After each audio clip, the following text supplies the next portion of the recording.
Come on! Pacing is a contentious issue in cycling, especially if you're always riding with someone who goes all out from the start, never knows how to rein anything in.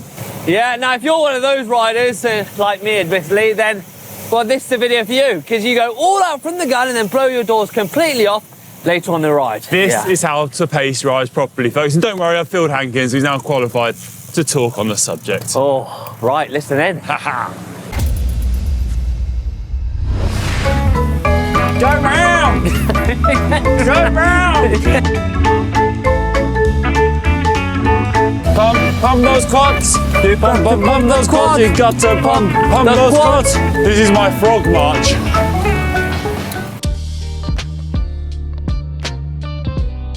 Pacing your ride isn't just about conservatively riding nice and easy early on in the spin. It's also about warming those legs up, activating, which will help you later on in the ride. Yeah, it's a good idea to try to set aside around 20 minutes to gradually start warming your body up, getting it ready for those harder efforts later on in the ride. So try to add in 2 to 3 minutes where you're just pushing on a bit to a heart rate where it begins to get kind of hard to hold a conversation, then bring it back down and recover for a little while. You ready? Let's get a little bit warmed up, buddy. Come on. Activation is always key too, and with a few simple exercises, we can get those muscles firing nice and quickly. We've got the glute bridge, as demonstrated, and then there's the squat. And finally, we can use the plank as well to get those muscles firing, ready for the pedaling. I'm ready to go, Hank. I'm ready to go.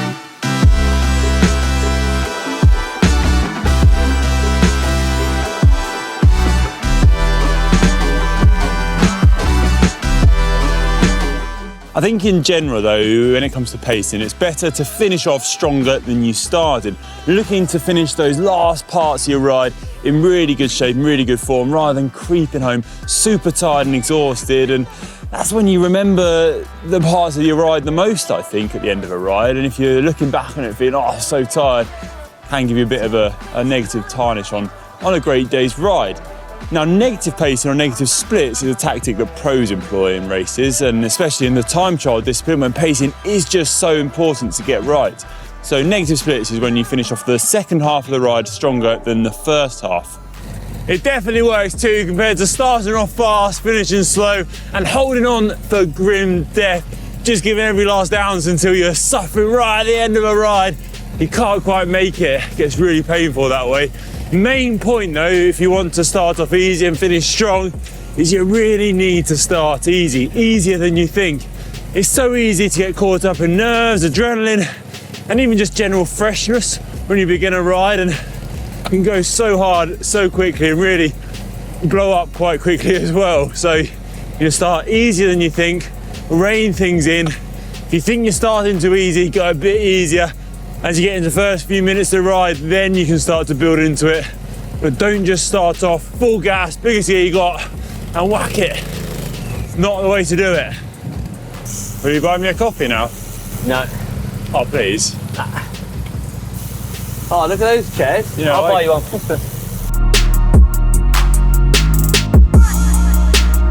Eating and drinking is also really important. There's no point pacing on ride to perfection, but then eventually running out of energy. We have around 90 to 120 minutes of stores, but if we don't replace them, then we're eventually going to run out of fuel territory. And that's the territory we don't want to be in. So make sure you eat and drink a little and often throughout your ride. Wow, beautiful. Alternating cadence works great too, so that's making sure all the muscles are firing in the pedaling action. So if you do a lower RPM of 60 revs per minute or less, and also high RPM work, 95 revs a minute or more, and you want to alternate between the two, not pushing too hard, just getting yourself gradually warmed up, getting into the effort, moving about on the bike and getting those muscles ready for what's to come.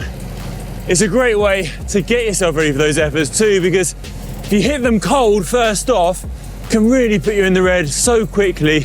It's quite hard to recover from and quite hard to then push on harder in the ride in those later stages. Warming up always a good idea, especially when it comes to pacing. Think about cadence on your ride overall as well. You want to try and save your legs for later on. So you want to avoid those deadening low cadence efforts when you hit those little kickers and you push on in a hard gear. That can really take its toll on your legs, especially as you get on in the ride. It's got that feeling of kind of doing a squat. Come out of it and your legs are just kind of a bit shaky.